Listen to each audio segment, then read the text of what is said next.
Mais incroyable, écoute, c'est incroyable. J'adore la vie pour ce genre de choses. Toutes les initiatives comme ça, c'est génial. Et quand j'ai découvert le podcast aussi, je trouvais ça trop bien parce que on peut des fois paraître un peu bisounours dans nos démarches. Et en fait, je pense que c'est plus on va normaliser les démarches ultra positives et plus on va se dire, mais en fait, c'est ok d'avoir ce genre de mood, même dans un mood pro, quoi. Pas se cacher derrière les autres. Moi, j'avais ce truc-là aussi de me dire, non, mais sans Léa, j'y arriverai jamais, tu vois. Et alors que il faut, tu sais, des fois voler de ses propres ailes et de se dire, bon, bah si, en fait, ça va, je m'en sors. Ce petit syndrome d'imposture, là, qui monte le bout de son petit nez. Bonjour à toutes et bonjour à tous et bienvenue dans un nouvel épisode de Trop Bonne, Trop Cool. Aujourd'hui, je suis super contente parce que je reçois quelqu'un que je suis déjà depuis plusieurs mois, voire années, et que j'aime vraiment bien, donc je suis hyper excitée. Bonjour Justine. Bonjour. Trop contente de te recevoir, vraiment, je trouve que tu incarnes des choses hyper positives dans l'entrepreneuriat, ce monde de bisounours qu'on a envie justement de véhiculer. On en parlait avant de lancer l'enregistrement et d'assumer notre gentillesse, notre bienveillance et pas que ce soit des gros mots. Donc je pense qu'on va pouvoir parler de tous ces sujets-là. Est-ce que tu peux te présenter pour les personnes qui ne te connaissent pas ? Ouais, carrément. Et déjà, merci de me recevoir. Je suis vraiment ravie d'être là. Et moi, c'est Justine. Je suis la fondatrice d'Intrépide. Intrépide, on a 3 volets. On a depuis 4 ans une agence de com et de design féministe. On a une marque de vêtements depuis un peu plus d'1 an et demi, qui est non-genrée, inclusive. Et on a depuis quelques mois un lieu qui s'appelle l'Intrépide House, qui est à Grenoble, et qui propose du coworking, de la privatisation, une salle d'atelier, un studio photo, enfin voilà. Donc tous nos projets sont dans une dynamique d'outils féministes et inclusifs qui s'adressent à différents publics, du coup. Trop chouette. En tout cas, c'est hyper inspirant, je trouve, pour tout le monde, pour la nouvelle génération et tout. Je trouve que voilà, vous incarnez un projet qui dépasse même la mode. Enfin, tu vois, je trouve que c'est... Moi, à la base, je vous connaissais parce que par les vêtements et tout ça. Et en fait, quand tu creuses un peu, tu te rends compte qu'Intrépide, comme tu le dis, c'est beaucoup plus que ça. Enfin, il y a vraiment une vraie démarche derrière et franchement... chapeau, enfin c'est vraiment chouette tout ce que. Et alors, on prétend pas du tout réinventer la mode, hein, parce que c'est quand même à la base vraiment pas notre truc. Donc, on se positionne pas du tout comme une marque mode, mais vraiment plus comme proposer des outils d'expression de revendication et qui prennent plusieurs formes, qui peuvent prendre, de l'accompagnement pour les entreprises, qui peuvent prendre des vêtements pour le grand public, un lieu pour les entrepreneurs. Enfin voilà. Mais c'est vraiment des outils et à chaque fois, comme tu le dis, on essaye de proposer plus que juste un produit ou un service. Et voilà, d'aller plus loin que ça avec générosité, bienveillance et toujours avec les mêmes valeurs, quoi. Ouais, en tout cas, ça les véhicule. Et c'est vrai que pour le grand public, on vous voit par la marque de vêtements, mais c'est une bonne entrée, je trouve, pour justement des gens qui s'y intéressent pas forcément. Je trouve que c'est bien de toucher aussi le grand public sur ces axes-là, donc bravo pour tout ça. Écoute, on va démarrer tranquillement le petit échange. Je vais te poser la première question. Ça veut dire quoi pour toi être gentil et comment ça s'incarne dans ton quotidien ? Tu vois, avant, c'était un peu un gros mot parce que, et c'est pour ça que j'adore le nom de votre podcast, que moi, on m'a toujours dit, t'es trop bonne, trop conne. Et on me disait toujours ça, genre, c'est bien fait pour toi, t'as trop donné, t'avais qu'à pas faire ça. Et en fait, j'ai vraiment toujours eu l'impression que c'était un défaut d'être trop gentille, tu vois, d'être vraiment la bonne poire et qu'en fait, le monde profitait de ça. Du coup, ça m'a toujours un peu frustrée parce que c'était un peu difficile parce que moi, je fais confiance très rapidement et puis je suis vraiment dans cette démarche de gentillesse et de générosité depuis que je suis toute petite. Mais c'était un peu un problème, quoi, un peu un défaut. Et comme pour me préserver un peu du monde, mes parents m'ont toujours dit vraiment t'es trop bonne, trop conne, t'as pas retenu la leçon, enfin voilà. Et puis quand j'ai commencé à grandir, à m'émanciper un peu, je pense aussi des codes sociaux et à commencer à me lancer dans l'entrepreneuriat, je me suis dit mais ça me frustre que cette partie de moi puisse pas s'exprimer vraiment. Et du coup, ou alors que dans mon cercle très proche d'amis.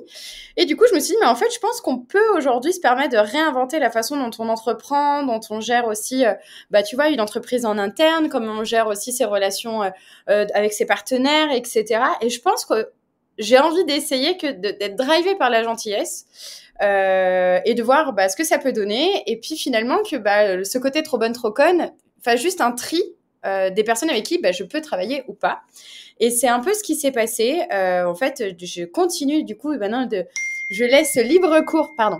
Je me mets en silence. Pas de souci, pas de Je souci. laisse libre cours à cette gentillesse. Je pense que la gentillesse, c'est vraiment l'altruisme, l'envie de donner aux autres, où en fait, on trouve un bonheur dans la satisfaction de l'autre. Moi, je le vois vraiment comme ça, où mon épanouissement du quotidien, c'est faire plaisir aux gens. Et c'est pas m'effacer ou m'oublier, c'est ma façon à moi de m'épanouir et d'être bien. C'est quand je vois que ce que je propose apporte quelque chose.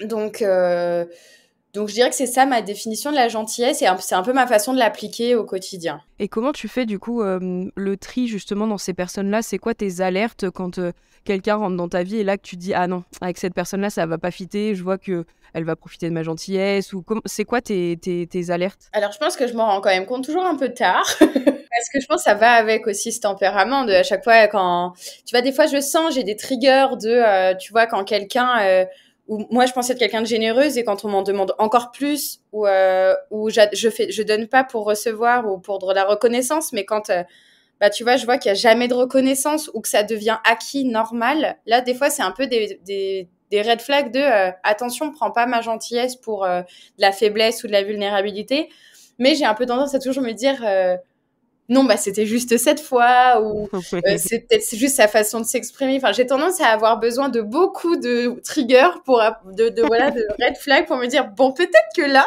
faut arrêter d'y aller. Mais ouais, je pense que ça fait partie un peu du deal, quoi. Oui, et comment tu t'en sors justement de ces situations quand tu as atteint un niveau où tu te dis bon bah là faut que j'arrête, comment tu t'en sors? Bah en vrai, c'est trop dur. Et puis je pense que franchement, c'est le truc le plus dur pour moi à gérer dans la vie, tu vois. Je peux gérer plein de problèmes tu vois, dans le business. Enfin, tu vois, je suis assez résiliente et je suis assez, je peux encaisser beaucoup, mais sur ça, j'ai beaucoup de mal. C'est vrai que puisque ça touche à ta personne, en fait, tu vois, ça touche vraiment à ce que tu as au plus profond de toi et souvent, c'est dramatique. Enfin, j'ai beaucoup de mal à cesser ce type de relation où c'est très très dur. Ça me demande vraiment d'aller contre moi, contre ma personnalité. Donc, je me fais beaucoup accompagner. Trop bien. Tu vois, par exemple sur la partie business, j'ai pris une coach qui m'apprend à dire non, qui m'apprend à poser des limites. J'ai pris une RH aussi parce que bah aujourd'hui on est une petite dizaine de personnes en entreprise, donc c'est quelque chose qui est un vrai sujet, qui peut être aussi un vrai problème entre guillemets dans les relations avec les salariés et comme une vraie farce hein, bien sûr. Mais je pense que c'est de se faire entourer et de savoir aussi écouter des gens qui te connaissent et qui vont dire attention, tu es en train de recommencer ton schéma, attention, là, tu devrais prendre un peu de recul parce que c'est pas OK. Enfin, parce que je pense que j'ai toujours pas trop cette jugeote, mais que je suis bien entourée. Donc, je pense que c'est aussi faire confiance à son entourage et écouter, tu vois, parce que des fois, on est tellement dans son prisme et dans son. Mais non, les gens sont gentils. Oui, c'est vrai, c'est vrai. Puis moi, je me définis tout le temps comme quelqu'un de naïve et je trouve pas que ce soit un défaut. Moi, je suis quelqu'un qui est hyper curieuse et en fait qui laisse toujours la place pour la nouveauté, pour les nouvelles rencontres et tout ça. Et du coup, bah, je pense que c'est pour ça et je pense que toi aussi, tu as un peu ce côté-là de naïveté et en effet, tout le monde il est beau, tout le monde il est gentil. Tu vois, il y a un côté où on voit pas le Ouais, mal tout de tout le monde suite. peut être meilleur. En fait, je pense que c'est Ouais. ça aussi mon problème, c'est que j'ai un peu, tu sais, le syndrome de l'infirmière, la sauveuse, où quand quelqu'un n'a pas forcément le bon comportement, je vais me dire, bah, si moi, qui suis tolérante et inclusive, etc., je mets à la poubelle une personne juste parce qu'elle n'a pas eu le bon comportement, à quel moment je suis alignée, tu vois? Et du coup, bah, je vais toujours être dans plus une démarche de patience et de me dire, OK, c'était juste cette fois, peut-être que juste qu'il faut communiquer. Et du coup, je vais toujours privilégier les méthodes douces et c'est assez effectivement dur sur le long terme de dire bah des fois la méthode douce ne suffit pas ou marche pas parce qu'il y a des gens pour qui ça fonctionne pas, tu vois, ils ont besoin de plus de fermeté, de plus de cadre.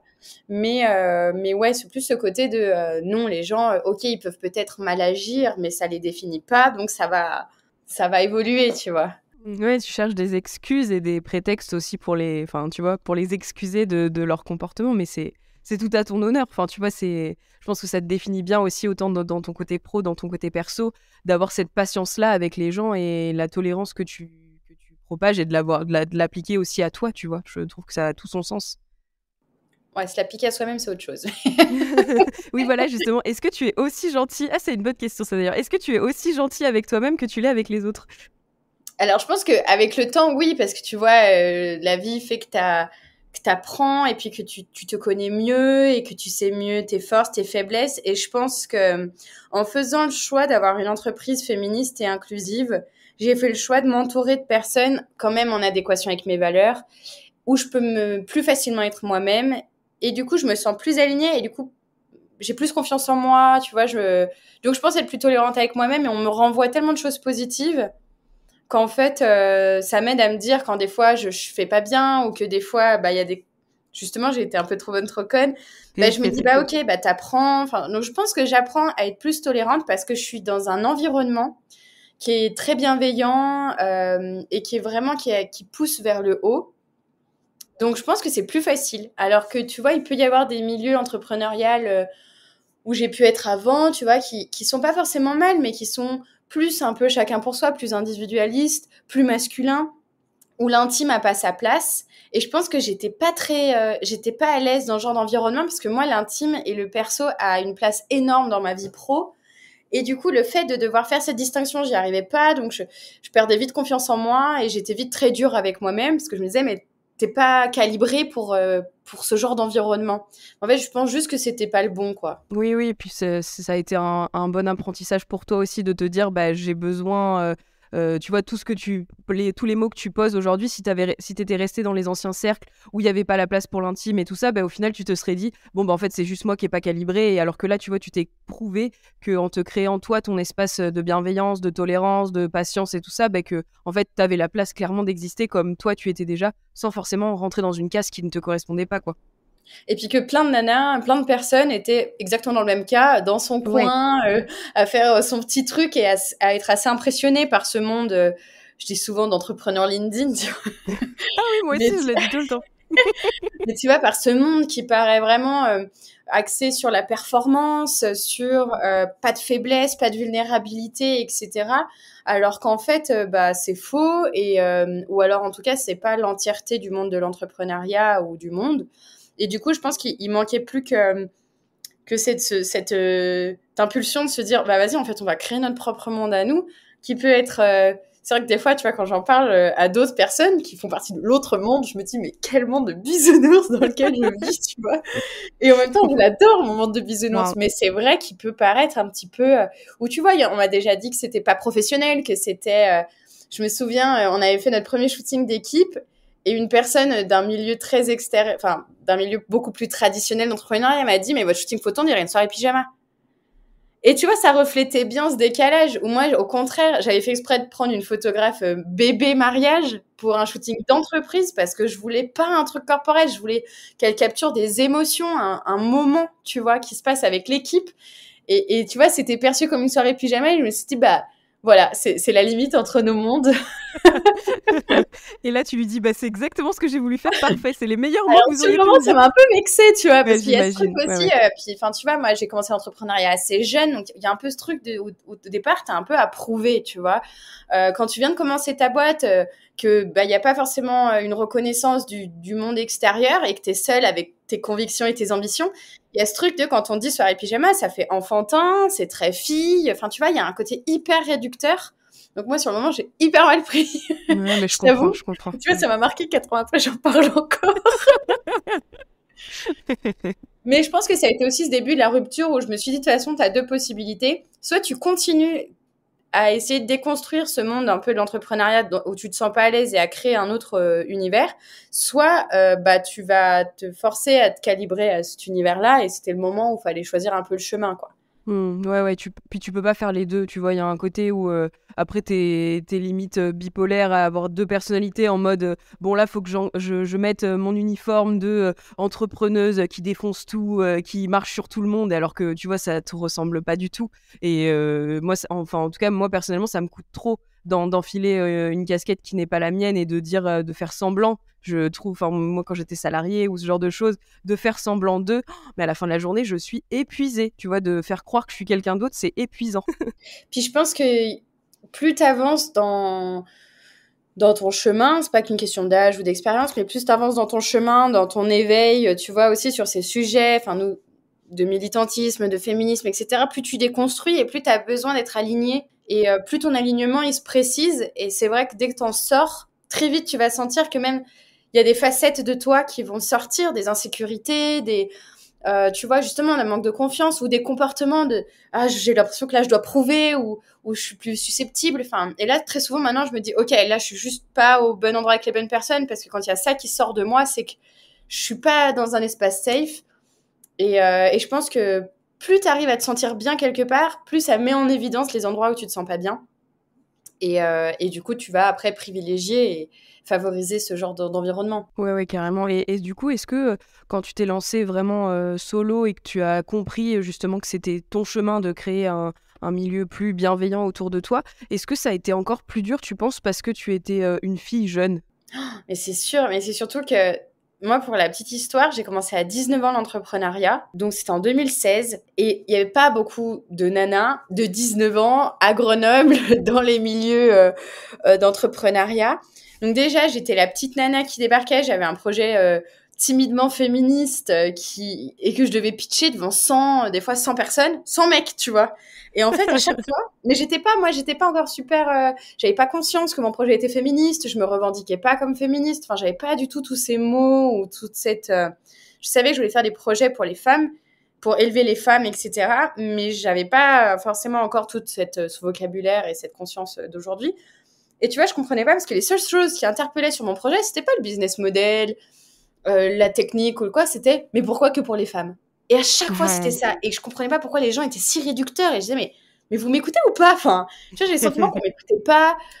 Une fois, je me souviens que j'étais venue pitcher. J'avais mis une veste de costume rose fluo, parce que j'ai toujours aimé un peu des couleurs vives, enfin voilà.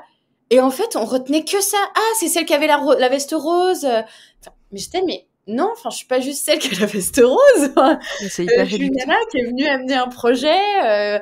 Etc. Et du coup, je pense qu'on me donnait très peu de crédibilité. Et même quand j'allais voir les banques, mais je me souviens, enfin, les banques, je voulais emprunter pour mon premier projet, c'était vraiment en mode, non, mais enfin, peut-être qu'il faut voir plus petit. Je disais, mais pourquoi? Pourquoi je devrais voir plus petit? Pourquoi le gars d'à côté à 19 ans, vous lui avez filé 100 000 euros? Pourquoi je dois voir plus petit? Je me suis ensuite associée à mon papa pour ma première boîte. Ah bah là, on m'a filé 200 000 euros, hein. Ça y est, il y a un bonhomme dans l'histoire, il est pas jeune comme moi et c'est un mec, on file là-dessus. Mais c'est pareil, tout ça, je me rendais pas compte, je sentais qu'il y avait des choses pas justes, mais je mettais pas forcément de mots. C'est mon côté aussi naïf, tu vois. Je me disais pas, c'est parce que t'es une meuf, c'est parce que t'es jeune, tu vois. Ouais, puis je pense que quand on le vit de l'intérieur, enfin, tu vois, tu avais la tête dedans et je pense que là, t'as pris de l'âge, t'as eu d'autres expériences et tout, et du coup, c'est pour ça que tu peux regarder en arrière et te dire, ouais, c'était quand même un peu limite, quoi, niveau. Enfin, tu vois, enfin, tout ça, c'est des trucs où toi, t'as porté ta voix et tout ce qu'on retenait, en effet, c'est que t'étais une fille jeune, quoi, et que t'avais une Ouais. veste rose, enfin, tu vois. Et je voulais faire un projet que pour les femmes, tu vois. Genre, Ouais, ouh, voilà, c'est ça. Et là, tu te une dis, folle bon. hystérique. Ouais, c'est ça. Et puis, je pense qu'en plus, toi, c'était 2016, tu disais? Ouais, je pense que 2016, mine de rien, ça fait pas si loin quand on y réfléchit, mais je pense que les consciences étaient encore moins éveillées que maintenant. Enfin, je Ah sais mais pas toi attends, comment mais tu je crois le... qu'il y avait même pas MeToo, enfin on était mais à des kilomètres de ça. Aujourd'hui, je ferais le même projet, ça passerait tout seul. Ouais, c'est vrai, c'est vrai. Mais peut-être que du coup, t'aurais moins la place parce qu'il y a plus d'initiatives comme ça. C'est super cool, tu vois. Mais peut-être que Mm. tu l'as fait aussi au bon moment et que t'as eu cette évidence qui, pour toi, il y a à l'époque, alors que pour d'autres, le sujet est arrivé bien plus tard, Et du quoi. coup, j'ai même pas pu le faire puisque à l'époque, au bout d'un an, je me suis rendu compte que mon projet était pas légal parce que j'avais pas le droit d'exclure les hommes de ma plateforme. Donc en fait, Ah merde.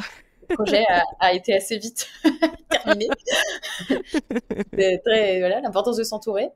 Ouais, c'est vrai. Et à ce moment-là, comment t'as rebondi? Du coup, ça a été quoi la suite pour toi? Et ben en fait, c'était une plateforme, je voulais mettre en relation des nanas en situation de précarité, qui ont du temps et du savoir-faire, avec des nanas qui ont pas de temps et qui ont plus de sous. Et du coup, c'était de l'échange de services entre particuliers, mais pour, tu vois, que ce soit de la plomberie, du bricolage, enfin tous ces services où en fait on fait appel qu'aux hommes. Et moi, je suis arrivée à 17 ans à Grenoble et quand j'avais des mecs qui débarquaient dans mon appart toute seule pour faire la plomberie, j'étais jamais très à l'aise, quoi. Du coup, je me suis dit, il y a forcément des nanas qui savent faire ça et que je préférerais payer elles plutôt que d'autres, que des mecs quand je suis toute seule chez moi. Donc, j'avais imaginé cette plateforme quand j'ai su que c'était pas légal, que je pouvais pas exclure les hommes, alors que le principe, c'était vraiment de proposer un espace safe pour les femmes. Donc, si j'interdis pas les hommes, ça marchait pas. Et du coup, j'ai fait évoluer ça pour les étudiants et étudiantes. Donc après, j'ai fait ça pendant 1 an et demi pour les étudiants et étudiantes, parce qu'on retrouve exactement les mêmes problématiques de précarité d'un côté et de l'autre côté d'étudiants qui sont plus favorisés et qui peuvent vouloir bénéficier de ce genre de service. Mais c'était quand même un projet qui cramait beaucoup d'argent, qui ont gagné 20 centimes par service. Enfin, c'était assez compliqué. Je voulais pas m'associer ou lever des fonds, donc au bout d'un an et demi, j'ai préféré arrêter. J'avais un peu de dette, du coup j'ai bossé. J'ai bossé pendant un peu moins de 2 ans. Et puis, il y a 4 ans, j'ai monté Intrépide. Ok, ouais, donc t'as quand même eu un parcours entrepreneurial qui dure, quoi. Tu vois, ça fait plusieurs Ça années a toujours que... été. J'ai toujours su que j'ai un papa entrepreneur. Je suis née depuis que je suis toute petite, on choisit des logos, des identités. Enfin, tu vois, genre vraiment, j'ai baigné dedans. Et puis Trop depuis bien. toujours, je me suis dit, j'ai eu la chance de grandir avec ça. Et du coup, je pense que ça m'a enlevé toute barrière, tu vois. Je me suis dit, en fait, c'est possible. Enfin, Au début, tu disais que dans ton entourage, justement, quand tu étais petite, on te disait souvent que tu étais une bonne poire, que tu allais te faire avoir. Du coup, comment, par exemple, ton papa qui était entrepreneur, quand tu lui as dit que tu voulais te lancer à ton compte et monter des projets, est-ce qu'il a eu une phrase comme ça en mode va falloir que tu t'armes, ou enfin, tu vois, comment il l'a vécu par rapport au fait qu'on t'a dit toute ta jeunesse que tu étais trop bonne, trop conne, quoi. clairement, mes 2 parents m'ont tous les 2 dit, que j'allais effectivement devoir m'armer pour la vie, quoi, pour les relations. Après, en fait, pas tant. Ça a plus commencé aussi au moment où, justement, tu vois, j'ai commencé par exemple, à avoir des salariés et à vouloir repenser aussi la façon dont on manage et dont on crée un environnement de travail. Et je me souviens que mon papa, qui est entrepreneur, beaucoup plus traditionnel, enfin, tu vois, il a un bureau à part, il vous voit ses équipes, enfin. Je me souviens qu'il comprenait pas du tout mes choix. Quand moi, je disais que je partageais tous mes chiffres à mes équipes, et il me dit, mais tu peux pas être aussi transparente, ça va se retourner contre toi. Je sais que tu veux bien faire, mais il y a des informations qui sont que pour toi, ou tu peux pas être dans le même espace qu'eux, il faut que tu sois dans une pièce à part, c'est important de mettre en place une hiérarchie pour que tu sois respecté. Et moi, je le regardais, je disais, mais t'es à l'ouest, t'es pas la même génération, et tu vois, il comprenait pas, et il me disait toujours, fais attention, parce là, tout va bien, mais un jour, ça va plus aller.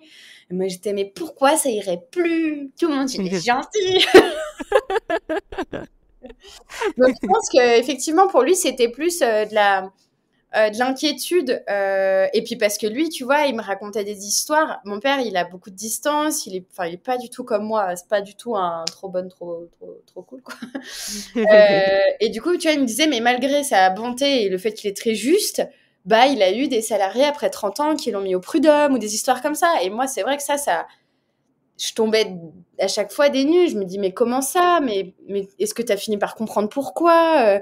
Si après 30 ans Enfin, tu vois, il m'avait raconté une histoire d'un salarié qui était là depuis 30 ans dans son entreprise, et puis il s'est rendu compte qu'il volait de la marchandise, etc.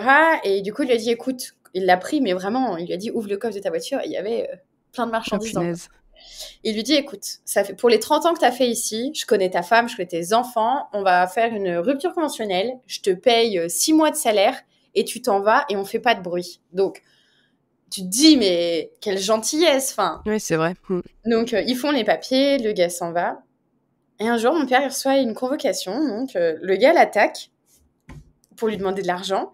Et le motif, c'est parce que sur le document de rupture, il n'y a pas écrit monsieur machin, mais madame machin. Donc, vice de procédure. Punaise. Oh là là. Et tu vois, je me dis, mais comment, après 30 ans, t'es en faute, tu pars parce que t'as volé, on te déroule le tapis rouge pour t'en aller, et tu vas retourner. Donc, au final, c'est le salarié qui a dû payer à mon père de l'argent. Parce que il y a un moment, la justice n'est pas non plus, pas Oui, prendre c'est les gens clair. pour des poires non plus. Mais tu vois, je me dis, comment après tu gardes ta gentillesse après 30 ans, et quand il se passe des choses comme ça, tu vois, ça me fait peur. Je me dis, est-ce qu'à un moment, tu finis pas par, à terme, par perdre ta gentillesse parce qu'on en a trop Justement, profité? puis avec des illusions comme ça, tu te dis, est-ce que ça vaut vraiment le coup d'être gentil, tu vois? Enfin, ça s'est clairement retourné contre ton père, le fait qu'il Mm. l'ait laissé partir et tout. Donc ouais, je comprends. Moi aussi, j'ai un peu ce truc-là de dire, est-ce qu'un jour ça va pas nous retomber dessus, et d'avoir fait confiance finalement un peu trop naïvement, un peu trop rapidement, et que les gens vont en abuser, quoi. Mais je sais pas, je pense que t'as dû t'entourer, en tout cas, toi, tes salariés, tu les as... Enfin, je sais pas, je trouve qu'on est une nouvelle génération aussi où t'es tellement proche de tes salariés que j'imagine que tu les connais encore plus personnellement que ton père qui essayait de mettre une distance et que tu vois, je pense que si demain il y a un de tes salariés qui vole, tu t'en rendras compte tout de suite. Enfin, tu vois, ce sera pas au bout de Oui, non, 30 mais ans que tu tomberas effectivement, dénu. c'est des modèles complètement différents aujourd'hui d'entreprise et puis les mentalités ont changé, les générations attendent plus les mêmes choses. C'est pas pour autant que c'est plus facile et même dans une entreprise comme la mienne, c'est pas toujours évident les relations RH, tu vois, parce que justement, j'ai beaucoup de mal à poser un cadre, j'ai beaucoup de mal à être ferme. Et en fait, il y a des personnes, elles sont pas moins bien ou mieux, juste elles ont besoin de cadre. Il y a des personnes qui ont besoin de fermeté, qui ont besoin de cadre, qui ont besoin d'un repère, qui ont besoin d'autorité. Et en fait, je me suis rendu compte que moi, j'étais pas capable d'apporter ça. Tu vois, donc il y a un vrai apprentissage aussi sur toi-même pour connaître tes limites. Je suis pas capable d'apporter autorité. Enfin, il y a des gens pour qui c'est naturel de dire les choses. Tu vois, il y a plein de coworkers, même des gens de l'équipe, des choses comme ça, où c'est très naturel de dire, bah là, ça me va pas, ou bah par contre, t'abuses un peu sur l'heure. Oh, mais moi, pas du tout. Moi, ça me rend malade d'avoir à dire ça. J'en dors pas la nuit pour le lendemain dire, attention, t'arrives en retard. Enfin, en fait, juste, il y a un moment, tu te dis, sauf que c'est pas compatible. Donc, il y a eu un vrai questionnement de, en fait, comment je vais faire pour rester chef d'entreprise, pour développer une entreprise, avoir des équipes, tout en étant incapable humainement, parce que ça me demande vraiment de travestir ma personnalité, tout en étant incapable de poser cette autorité, cette hiérarchie, ce cadre qui est nécessaire dans une certaine mesure pour le bon fonctionnement et l'épanouissement de chacune. Et du coup, ça a été un long cheminement l'année dernière, parce qu'on a grossi très vite, on est passé de 3 à 10 salariés, et ça a été un long cheminement de trouver ma place, et surtout d'accepter que, bah, en fait, je ne peux pas avoir un rôle de manager. Que moi, mon rôle, j'ai un rôle de leader, j'ai un rôle d'idée, d'impulsion, mais par contre, je peux pas être la personne, enfin, j'ai pas le choix dans une certaine mesure, mais en tout cas, il faut que je m'entoure, que j'équipe mon équipe de personnes qui ont cette aisance, cette facilité à dire les choses, qui sont pas plus méchantes, qui sont pas plus moins humaines, par contre, qui ont cette aisance dans leur personnalité que je n'ai pas. Donc je Oui, que pense que toi, ça c'est te aussi coûte. ça. Ça te Mais coûte moi ça me vraiment. coûte à ne Mm. pas endormir la nuit, mais moi c'est Ouais, je comprends. et j'ai beau essayer et puis à un moment tu vois tu te perds parce que après tu commences à essayer de prendre le rôle qu'on te demande d'avoir. Et tu vois en coaching, elle me disait bah là est-ce qu'il faudrait pas un recadrage. Alors je me dis bah si peut-être qu'il faut un recadrage. Alors je dormais pas la nuit, j'écrivais tout. Je tremblais, mais je te jure, je devenais une enfant, tu vois, une petite fille qui se sent illégitime de dire, d'aller dans le conflit. Mais c'est douloureux. Enfin, c'est une vraie souffrance pour moi de dire des choses négatives. Et puis après, du coup, j'essayais, j'ai préparé à l'avance, je disais les choses et je me rendais compte qu'en fait, j'étais pas à l'aise avec ce que je disais, tu vois. Qu'en fait, c'est le rôle que la société me demandait d'avoir, mais qu'en fait, je peux pas parce que ça me ressemble pas, que je suis pas comme ça, et que de toute façon, j'ai beau l'avoir écrit, je ne sais pas le maintenir. Donc je pense que c'est aussi, quand on a ce type de tempérament, déjà, ça va être une grande souffrance. Moi, l'année dernière, ça a été une très, très grande souffrance de pas, tu sais, de se sentir pas capable de tenir correctement le rôle, de pas avoir la posture que mon équipe attendait de moi. Enfin, c'était vraiment une souffrance et une gestion très difficile de mes émotions et de ma place. Et du coup, ça s'est passé par, je me suis vraiment renfermée sur moi-même, parce que j'osais plus interagir, je savais plus comment me positionner.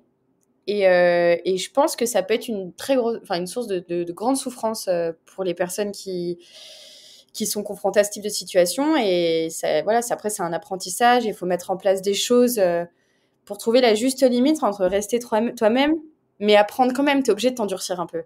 Oui, c'est ça. Et toi, ça a été quoi le déclic justement où tu t'es rendu compte que ça te coûtait trop, que t'étais pas capable de le faire et que c'était pas dans ta personnalité? Ça a été quoi le déclic de te dire bon là c'est trop, il faut que je m'entoure, que je prenne une RH? Enfin tu vois, t'as un exemple de Je pense que c'est la situation? santé mentale. Enfin, je dormais plus Ouais. la nuit, je pleurais en allant au boulot. Enfin, Ah en fait, je punaise, ouais. commençais à perdre vraiment le goût du travail, de l'entreprise. J'étais en train de perdre ma direction, tu vois.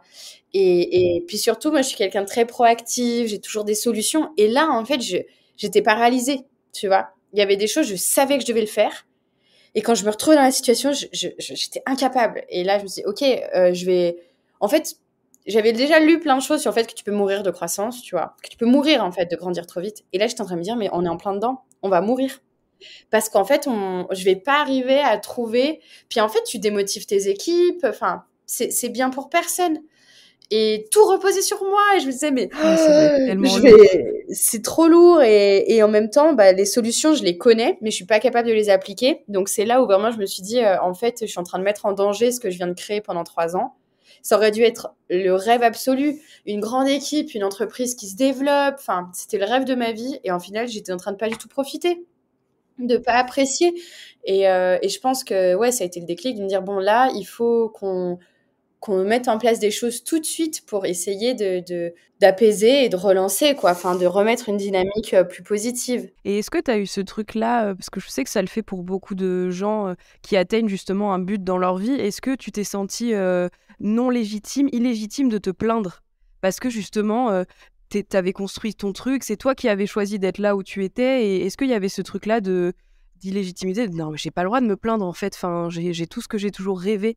Tu vois, moi, je sais que je l'ai souvent, ça. Moi, j'en parle avec ma psy. Je l'ai souvent de me dire, bah, j'ai tout pour être heureuse et pourquoi enfin voilà, c'est quoi le droit de me plaindre alors qu'il y a des gens beaucoup plus malheureux que moi, enfin tu vois, moi Ouais. je pense toujours aux autres.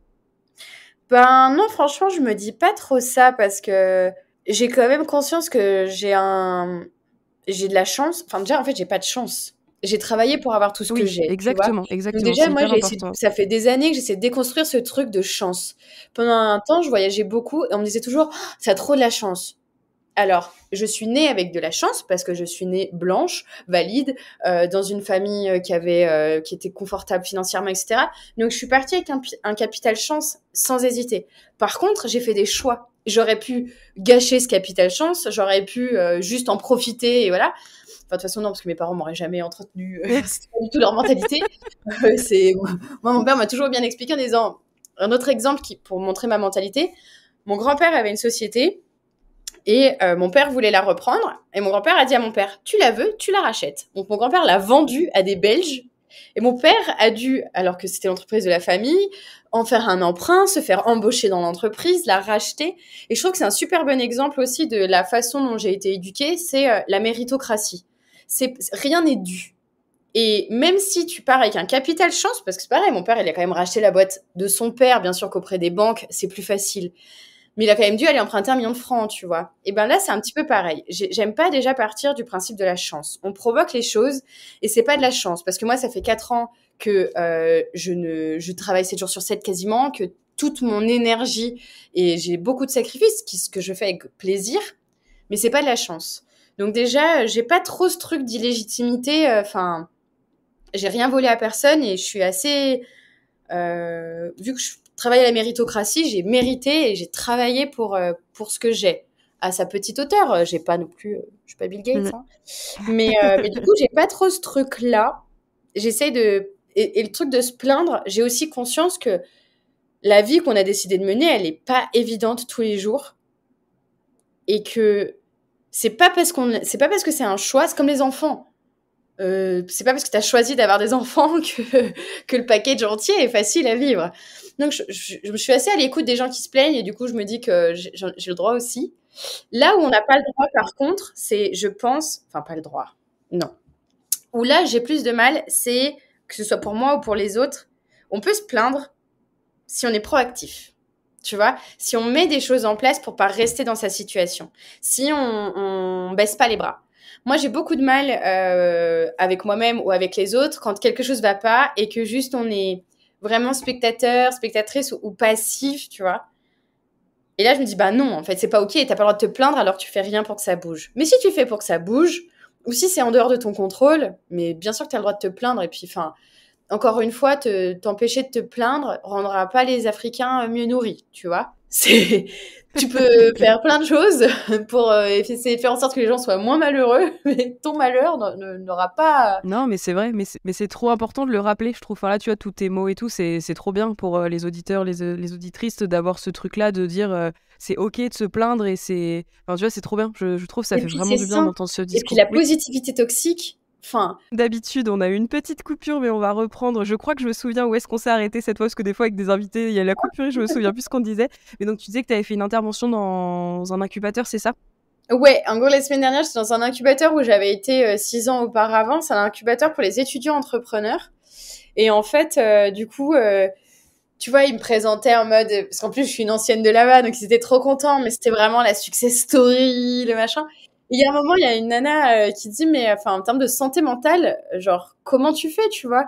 Et je dis, mais on va se dire les choses très sincèrement. Ça fait 6 mois que je suis sous antidépresseurs, je suis insomniaque au possible, c'est très compliqué de trouver le sommeil, c'est énormément de stress, je fais de la tachycardie d'adrénaline, donc j'ai un traitement pour le cœur, enfin, et tout ça, c'est des conséquences de la vie que je mène sur ma santé, que je fais sciemment, mais on peut pas. C'est pour ça que je pense que c'est important de pas tomber dans cette positivité toxique de être entrepreneur, c'est trop facile, c'est trop génial, bosser 7 jours sur 7, ça a aucune conséquence, brasser plein d'argent, c'est trop facile. Enfin, alors qu'en fait, c'est pas du tout la réalité. Et du coup, je pense que c'est important, j'en parlais dans un autre podcast, de créer des rôles modèles, mais qui sont réalistes.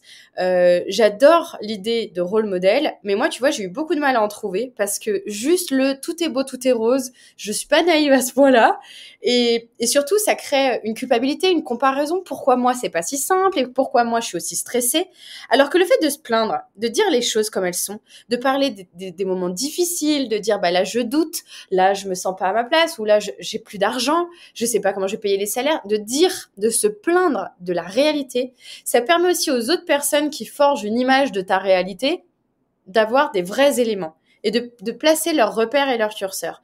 Et c'est trop facile Enfin, c'est génial d'admirer les gens, hein, mais c'est trop facile d'idéaliser avec les réseaux sociaux, avec LinkedIn, avec Instagram. Et on a besoin de rôles modèles qui sont atteignables. Donc, pas que des Bill Gates. Enfin, c'est pas du tout mon rôle modèle d'ailleurs, mais bon, pas que des super success stories. Des rôles modèles qui sont atteignables et où on a tous les éléments. Parce que moi, je suis très fière de où je suis, mais il y a pas que du rose, quoi. Il y a eu du difficile et encore maintenant, des fois, c'est difficile et c'est beaucoup de stress et il n'y a pas beaucoup de place dans ma vie perso. Et enfin, il y a tout un package à prendre et en fait, faut en avoir conscience. Donc, je pense que se plaindre, c'est important parce que c'est aussi être sincère et authentique, transparent sur la réalité du quotidien qu'on a décidé de mener. Et je pense que ça permettrait aussi à plus d'entrepreneurs de se lancer en connaissance de cause et de se questionner tout de suite, de dire, OK, je sais que c'est pas facile, comment je préserve ma santé mentale? Qu'est-ce que je peux mettre en place? Et du coup, voilà, c'est dans la même lignée, je pense, de la gentillesse. La gentillesse, c'est aussi être authentique et honnête. Et Ouais, je suis ça passe vraiment par d'accord. dire la vérité, quoi. Ouais, ouais, et puis de pas faire semblant. Et en fait, je crois qu'on est tombé dans un truc depuis plusieurs années sur Instagram, justement, de comparaison, de croire que tous les autres font mieux que nous. Et tu vois, il y a un côté où moi, je sais que ça m'est arrivé de me désabonner de comptes qui me complexaient physiquement, qui me faisaient croire que c'était facile, je sais pas, de bien manger, de faire du sport et tout ça. Et au bout d'un moment, tu dis, mais non, en fait, je peux pas suivre ce genre de compte qui me renvoie à tous mes échecs et à tout ce que moi, j'arrive pas à faire, que ce soit dans ma vie pro, dans ma vie perso. Et je pense que pour se préserver niveau santé mentale, c'est important de s'écouter et de pas croire que l'herbe, elle est plus verte ailleurs. On montre que les moments qu'on décide de montrer sur les réseaux sociaux.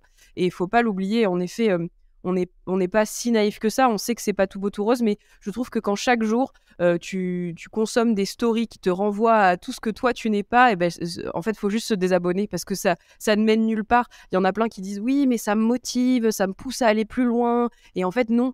Pour moi, c'est juste négatif et néfaste pour notre personnalité et notre santé mentale à nous, en fait. Il faut se préserver. C'est exactement ça. T'as les rôles modèles que je vais dire toxiques, même si c'est un peu fort comme mot, mais il y a les rôles modèles toxiques qui créent l'insécurité chez toi, et il y a des rôles modèles sains qui créent cette motivation. Et du coup, il faut être capable de voir cette distinction et de s'écouter, de se dire non, là, ce que ça déclenche chez moi, c'est pas positif en fait. Et oui, complètement. Et moi, je pense qu'il faut, voilà. Et j'avais lu une phrase très juste, je trouve. C'était, il n'y a pas de grand succès sans cicatrice. Et tu vois, je trouvais que c'était exactement ça. Il n'y a pas de succès sans cicatrice. Parce qu'en fait, pour atteindre certaines choses, la vie, c'est un équilibre. Donc en fait, il y a toujours, à peu de choses près, autant de choses difficiles que agréables ou faciles. Donc, c'est pas possible. C'est exceptionnel et rarissime. Et encore, on n'a pas toutes les infos des success stories qui sont du jour au lendemain, où c'est facile et qu'il n'y a pas de conséquences négatives. Enfin, c'est pas possible. Donc oui, je pense que c'est important de pouvoir le partager et que ça fait partie de nos responsabilités aussi, de montrer la réalité, quoi. Non, non, mais oui, oui, c'est tout à ton honneur d'avoir cette authenticité-là. Et et un peu cette fragilité, parce que je pense qu'il y a beaucoup de gens aussi qui voient ça comme une sorte d'aveu de faiblesse, de dire sur les réseaux sociaux, ben là, ça va pas. Enfin, c'est pas tout beau, tout rose et c'est compliqué. Et je pense qu'il y en a qui assument pas non plus ce côté-là de dire, bah non, je peux pas me montrer vulnérable parce qu'après, je laisse une faille. Enfin, tu vois, je pense qu'il y a ce truc-là aussi où il y a des gens qui assument pas leur gentillesse et il y a des gens qui assument pas aussi leur vulnérabilité, qui veulent pas se montrer vulnérables. Et je trouve que c'est bien de le faire. Enfin, ça prouve à tout le monde que c'est OK de le faire et que c'est pas pour ça que le monde va te tomber sur la tête, bien au contraire, quoi, tu vois. Puis après, des fois, c'est pas facile de le faire, mais moi, ce que je dis tout le temps, c'est possible de le faire a posteriori. À défaut de le faire quand c'est pendant, fais-le en mode bilan. Et du coup, il y aura moins cette sensation, parce que c'est vrai que quand tu es en plein moment de vulnérabilité, c'est dur de l'exprimer, parce que du coup, tu ouvres une porte et tu sais pas qu'est-ce qu'il y aura derrière cette porte. Par contre, le faire a posteriori, de dire, OK, je viens de passer telle étape, et j'ai besoin de revenir dessus avec vous, tu vois. C'est différent et c'est peut-être plus facile, parce qu'à ce côté, c'est bon, je me suis remplumée, mais je tiens quand même à vous dire que je viens de traverser ça. Et je pense que ça peut être aussi plus facile de le faire a posteriori, parce qu'en plus, on peut aussi apporter un discours plus positif avec des apprentissages, avec, tu vois, ne pas inquiéter, ou surtout quand on a un business de service, ne pas prendre le risque de perdre en crédibilité auprès des clients. Donc, même si je pense que c'est pareil, hein, si tu perds en crédibilité, c'est que c'est pas les bons clients. Et peu importe, je sais qu'après, quand il y a un enjeu financier, c'est pas du tout les mêmes. C'est pas pareil, c'est normal. Mais ouais, pourquoi pas a posteriori, quoi. Ouais, c'est une bonne idée. Puis en effet, d'avoir les enseignements à partager, à dire j'ai traversé ça, voilà ce que j'en ai retiré. Et au moins, tu te dis, bah voilà, moi j'en ai chié. Au moins, si je peux avoir quelqu'un qui traverse la même chose que moi au même moment, enfin à ce Mm. moment-là, bah au moins peut-être que je pourrais l'aider sur des bons conseils, des bonnes pratiques. Et puis juste d'avoir, comme tu disais, un rôle modèle qui assume ce truc-là. Et donc la personne se dira, ok, bon, bah c'est dur, mais c'est normal apparemment, tu vois. Non, mais c'est trop chouette, je trouve, comme discours. C'est tout à ton honneur et vraiment, ça fait du bien. Parce que moi, tu vois, par exemple, avant de me lancer à mon compte, moi, j'avais justement cette vision-là des entrepreneurs de LinkedIn. Tu vois, je les appelle souvent les dieux de l'Olympe. J'avais l'impression d'être au pied, tu vois, du mont Olympe et de les regarder un peu de loin. Je le dis souvent. Et du coup, je trouve que c'est cool pour des jeunes qui veulent se lancer ou même des moins jeunes qui veulent faire une reconversion. Enfin, tu vois, je trouve que c'est cool d'avoir ces discours-là, de dire bah, écoutez, c'est trop cool d'être à son compte, de monter des projets, mais par contre, c'est dur. Enfin, faites-le en votre âme et conscience. Et c'est pas parce que vous vous débarrassez de votre patron que vous êtes plus salarié que ce sera plus facile, plus... tu vois, enfin, il faut aussi le faire. Et je trouve que quand on regarde d'un œil extérieur, on a l'impression que c'est la solution à tout. Enfin, moi, j'avais l'impression, tu vois, avant d'être à mon compte, que bah, c'est bon, une fois que je ferai ce que je veux, quand je veux, machin. Et en fait, non. Enfin, la réalité, ok, c'est une liberté d'entreprendre qui est inégalable avec d'autres sentiments, mais quand même, ça, moi, tu vois, c'est des trucs, depuis que je suis à mon compte, je vis tout plus intensément. Donc, c'est sûr que les victoires, les joies, je les vis plus intensément, mais par contre, quand ça va pas, ben putain, je le vis aussi plus intensément, tu vois. Et du coup, quand t'es quelqu'un avec, justement, de la gestion des émotions un peu compliquée, ce genre de truc, bah, c'est encore plus dur que quand t'es salarié, parce que t'as pas de limite entre ta vie pro et ta vie perso, c'est ce que tu disais, toi. Puis je pense aussi qu'il faut normaliser et la diversité des ambitions. Moi, tu vois, c'est ce que j'essaye d'expliquer à chaque fois que je fais une intervention, c'est dire on n'est pas obligé d'être à son compte et de C'est vouloir clair. lever des fonds, de vouloir faire le million. C'est pas la seule ambition. Tu peux très bien être à ton compte, vouloir être freelance, ne pas avoir d'équipe, te satisfaire de 1500 euros par mois parce que tu as trouvé une liberté, un plaisir de travailler de chez toi, un équilibre avec tes enfants, ta vie perso. Et en fait, ça peut être ça ton ambition. Et je pense que les premières questions à te poser, c'est, il y en a deux, c'est quelle est mon ambition qui fait que, en tout cas pour l'instant, elle peut changer aussi ton ambition, hein. Mais en tout cas, quelle est mon ambition au moment où à l'instant T, qu'est-ce que je dois faire et qu'est-ce que je suis prête à sacrifier ou au contraire, quels sont mes besoins. Mais d'un autre côté, c'est aussi dans cette même logique de dire quelles sont mes limites. Où est-ce que je ne suis pas prête pour atteindre cet objectif? Qu'est-ce que je suis pas prête à sacrifier, en fait? Et ça, on se pose pas ces questions. Souvent, on se lance corps et âme parce que justement, les dieux de l'Olympe, ils travaillent 7 jours sur 7, ils donnent toute leur énergie. Et du coup, tu dois être pareil. Mais c'est pas vrai. C'est pas vrai, en fait. T'as des personnes qui peuvent bosser que 3 jours par semaine. Enfin, en fait, c'est toi qui décides. C'est ça, être entrepreneur. Être entrepreneur, c'est avoir la possibilité de créer un quotidien qui te ressemble et qui respecte ton fonctionnement cognitif. Et du coup, c'est toi qui en as les clés. Donc, ne pas se calquer au modèle existant, c'est hyper important. Et de questionner ça. Quelle est vraiment mon ambition? Quels sont mes besoins? Quelles sont mes limites? Mais de le questionner souvent. Tu vois, là, ma boîte, elle a 4 ans. Mes besoins, mes limites, mon ambition n'a rien à voir avec le jour où j'ai lancé. Et du coup, c'est une perpétuelle aussi prise de recul, de dire, mais aujourd'hui, de quoi j'ai besoin? Qu'est-ce qui fait que j'ai envie d'avancer? Et qu'est-ce qui fait que j'ai plus envie, des fois? Donc, ça, je crois que c'est aussi important pour préserver sa santé mentale, de toujours se demander, est-ce que je suis pas en train de me calquer sur l'ambition des autres?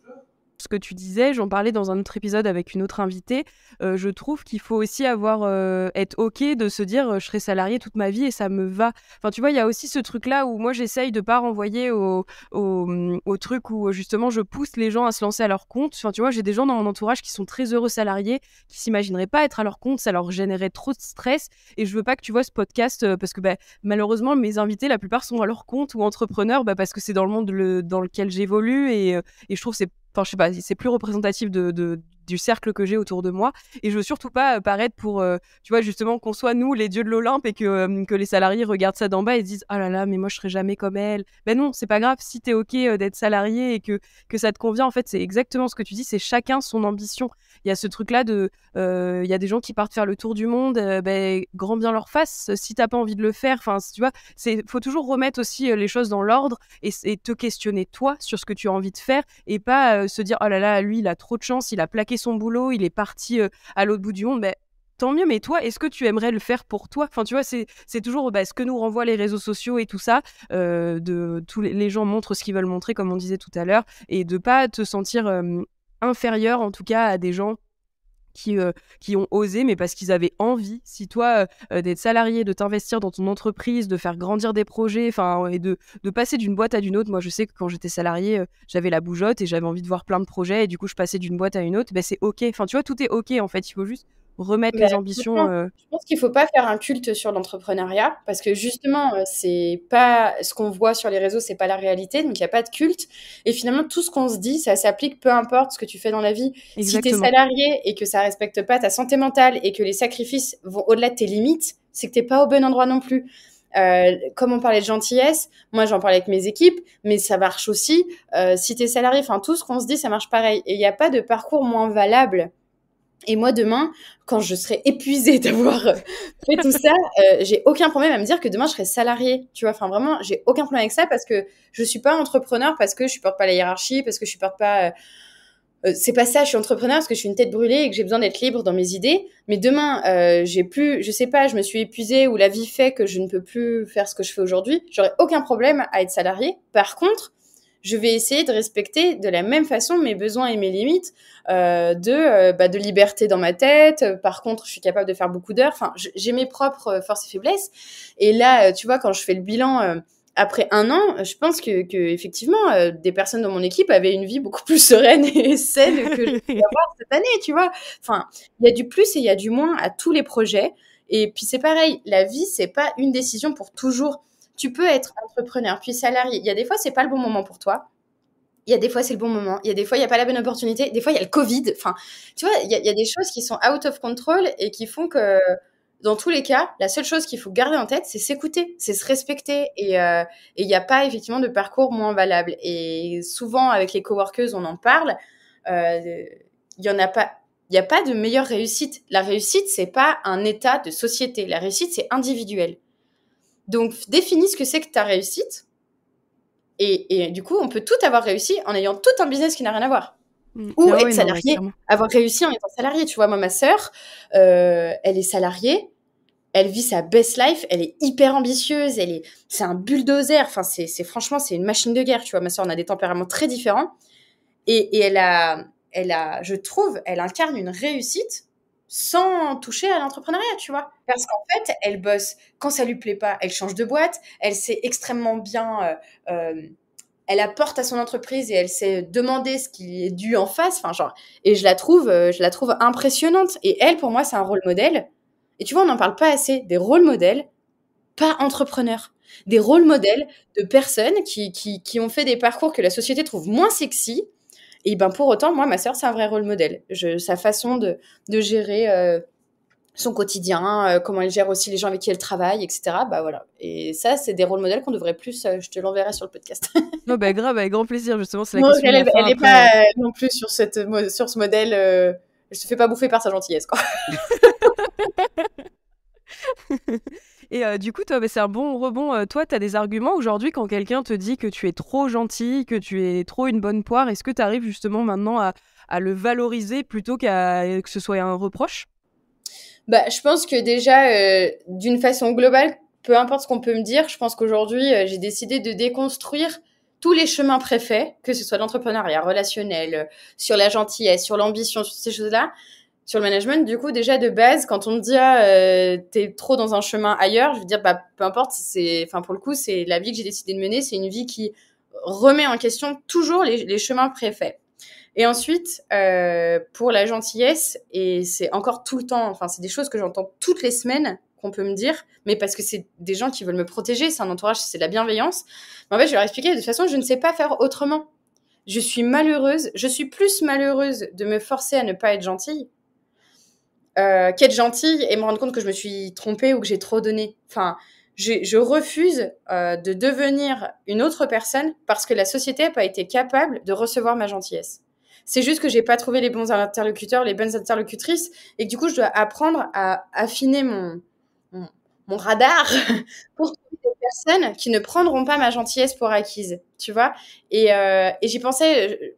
Après, on va parler pendant 4 heures, donc je vais arrêter d'aller sur 1000 chemins. Mais un dernier exemple, je me suis rendu compte que plusieurs personnes pouvaient voir tu vois, en amitié, je suis toujours très gentille, très généreuse, toujours disponible. Je dis, enfin, tu vois, genre, je dis. Et il y en a beaucoup beaucoup. Il y a certaines personnes qui peuvent penser que du coup, c'est acquis. Qu'en fait, on n'a pas besoin d'entretenir la relation avec moi.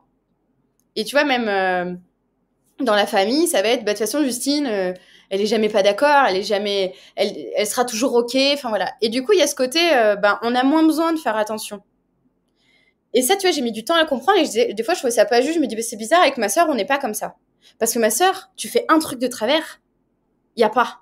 Tu vas te faire rhabiller et j'adore ça. Enfin, je trouve ça génial chez elle. C'est pas évident pour un tempérament comme moi, mais je trouve ça génial. Mais du coup, il y a des gens, ils se permettaient des choses avec moi, mais pas avec ma sœur.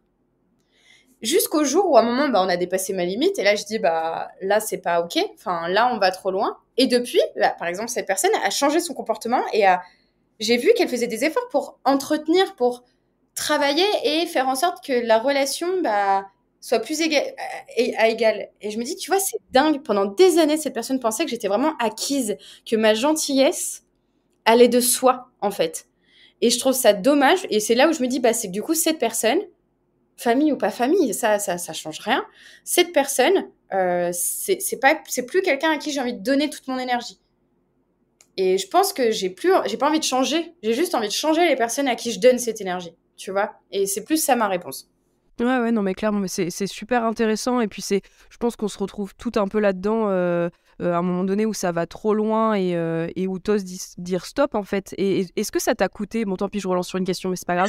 Est-ce que ça, est-ce que ça t'a coûté justement le moment où tu as dû dire stop? Enfin, comment tu l'as vécu ce moment-là? Parce que je sais que c'est pas un moment évident parce que tu vas quand même contre ta nature. Bah, encore un exemple où c'est pas moi, où c'est mon entourage. C'est une autre personne de ma famille qui m'a dit, mais enfin là, c'est pas ok, quoi. Enfin, et moi, parce que quand je ressens quelque chose qui est pas ok, là, je me sens toujours pas légitime. Tu vois, je me dis toujours peut-être que t'es pas assez tolérante. Donc à chaque fois, je me dis, bah, si ça choque personne, c'est que tu dois, tu vois, sur ça, ma limite de gentillesse, elle est jamais légitime. Tu vois, je me dis toujours, non, tu dois être encore plus tolérante, etc. Et là, c'est mon entourage qui me dit, mais enfin, là, c'est pas ok. Enfin, moi, ça m'a choqué, etc. Et du coup, c'est mon entourage qui a parlé à cette personne. Et cette personne est revenue vers moi en s'excusant, du coup, parce que je pense pareil, elle s'est dit que j'avais jamais de limite, tu vois, c'était ok. Et là, j'ai pu formuler, parce que je me sentais appuyée par mon entourage, j'ai pu formuler d'une façon très gentille, mais dire, voilà, effectivement, ça m'a blessée. Tu vois, ça m'a blessée et j'apprécie ton message, merci pour ta démarche, mais voilà, je te le dis, ça m'a blessée. Mais tu vois, juste le fait de dire ça m'a blessée, c'est tellement des phrases que je dis. Enfin, tu vois, Ouais, c'est ça a dur. suffi à lui faire comprendre que là, il y avait quand même un truc, une limite. Mais oui, c'est encore un chemin d'arriver à le dire de moi-même et à faire confiance à À ma ton limite, instinct et à ta limite mon à instinct. toi de Ouais. ouais, bien sûr. Mais je pense que plus tu te feras entourer, enfin tu vois, tu disais que tu avais une coach, tout ça, enfin tu vois, plus tu auras des gens dans ton entourage aussi, c'est ça le but. On peut pas tout faire toute seule, il faut aussi remettre les choses dans son ordre. Moi, d'avoir vu une psy, ça m'a vachement aidé à poser des mots sur mes émotions, sur ce que je ressens, et limite à légitimiser, mais c'est pas grave. Si j'ai besoin, en fait, j'avais besoin que quelqu'un me le dise de l'extérieur, que c'était ok de réagir comme ça. Et des fois, ça change tout, en fait, le fait que les autres approuvent, en fait, ce que tu ressens, toi, à l'intérieur de ton être, quoi, tu vois. Et du coup, je pense que c'est ça que ta famille, elle a posé le genre validé, ok, t'as le droit de ressentir ça, et du coup, c'est pour ça que tu t'es sentie légitime. Mais tant Complètement. pis si c'est toujours comme ça, tu vois. Moi, ça me pose pas de soucis. Moi, je compte beaucoup sur le regard des autres, sur la bienveillance des autres, et du coup, ça m'aide vachement, moi, à faire mes choix. Après, voilà, faut aussi penser par soi-même et pour soi-même, mais d'avoir des fois le renfort des autres, bah, c'est un réconfort sans limite, quoi. Puis c'est l'apprentissage, c'est peut-être que tu auras besoin 20 fois du Exactement. renfort et de l'approbation entre guillemets des autres, et puis après tu te diras bah cette fois je suis sûre que telle personne elle trouverait que c'est pas ok, donc j'y vais, tu vois. Oui, Donc c'est vrai. je pense que c'est juste de l'apprentissage permanent, et d'avoir un entourage sain et bienveillant qui justement te connaît et sait. Tu vois, moi j'ai une copine qui est là au coworking au quotidien, et elle pareil, qui est un peu comme ma sœur, qui est y a un truc qui va pas, mais tu vois, si elle est pas contente, elle va faire des mails, des trucs. Moi, je dis, oh, moi, j'aurais jamais écrit ça, mais à chaque fois. Et du coup, elle me secoue. Des fois, là, elle me dit, allez, on est en colère, là. Et je dis, oui. Alors, je passe le coup de téléphone devant elle et tout. Je dis, là, ça va pas, hein. Je raccroche, elle fait, donc c'est ça être en colère. Je dis, ah non, mais là, j'ai tout donné, tu vois.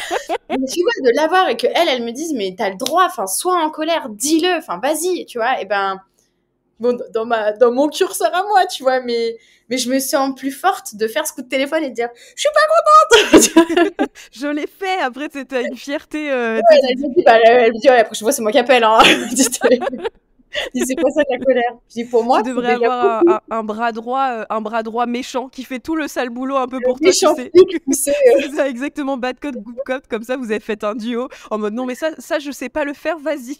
Grave, c'est clair. Non, mais c'est trop bien. Au moins, on voit que c'est un chemin et que des choses qu'on n'arrivait pas à faire il y a quelques années, que petit à petit, c'est. En fait, je pense que voilà, c'est un cheminement et malheureusement, on n'aura pas toutes les clés avant de mourir, je pense. Enfin, tu vois, il y a un truc où perpétuellement, il y aura du changement et nous-mêmes, on évolue. Donc, ce qui est important, c'est comme on disait, c'est de s'écouter et de savoir ce qui est OK, pas OK et voilà, de faire le juste milieu. En tout cas, c'était trop intéressant. Je vais clôturer là parce que sinon, on va parler pendant 67 heures.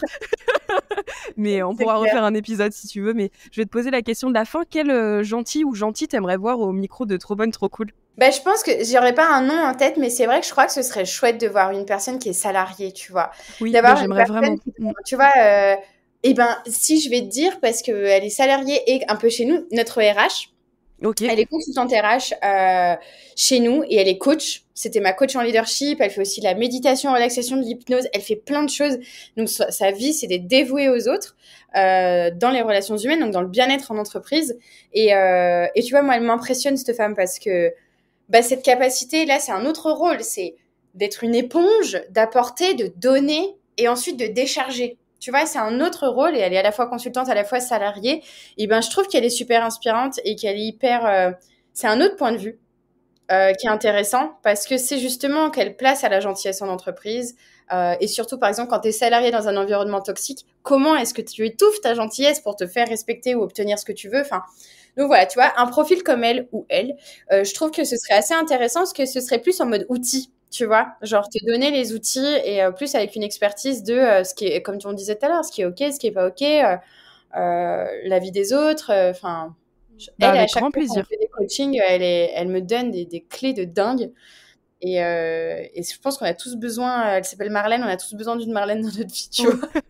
Moi, je vais faire l'épisode avec elle. Ça va être une thérapie pour moi, tu sais. Je vais préparer mes questions. Je te jure, enfin, elle l'écouter, c'est une thérapie pour la terre entière. Et même cette douceur qu'elle incarne, tu vois, elle est ancrée. Et juste, elle est là, moi, déjà, elle me fait redescendre, tu vois. Elle me calme. C'est riche d'avoir des gens comme ça autour de toi, je Oui, pense. oui, oui. Bah, trop chouette. Marlène, en tout cas, tu es la bienvenue si le Tu podcast te glisses dit, quel avec mot? grand plaisir. Ouais, ah, bah, franchement, j'aimerais trop la recevoir, donc avec grand plaisir. Surtout que je cherchais aussi un rôle modèle comme ça, qui est pas forcément entrepreneur, comme on disait tout à l'heure et tout ça, donc avec grand, grand plaisir. Bah écoute, Justine, c'était trop chouette comme épisode. Vraiment, j'ai trop, trop aimé échanger avec toi.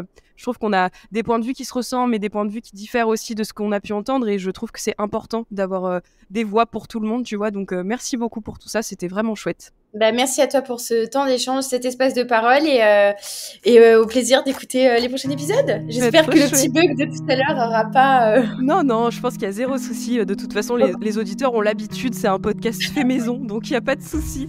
En tout cas, merci beaucoup de nous avoir écoutés jusqu'ici. Si vous êtes toujours là, on espère que vous avez passé un aussi bon épisode que nous. Moi, je vous dis à dans 2 semaines pour un nouvel épisode de Trop Bonne, Trop Cool. Suivez-nous sur les réseaux, où est-ce que vous voulez. Mettez-nous 5 étoiles sur les plateformes où vous nous écoutez. Parce que c'est important de soutenir ce petit podcast qui, voilà, pour moi, qui me fait du bien et j'espère qu'il vous fait autant de bien, en tout cas, quand vous l'écoutez. Écoutez, comme d'habitude, je vous fais des bisous et je vous dis à très vite. Au revoir, Justine. Bye bye.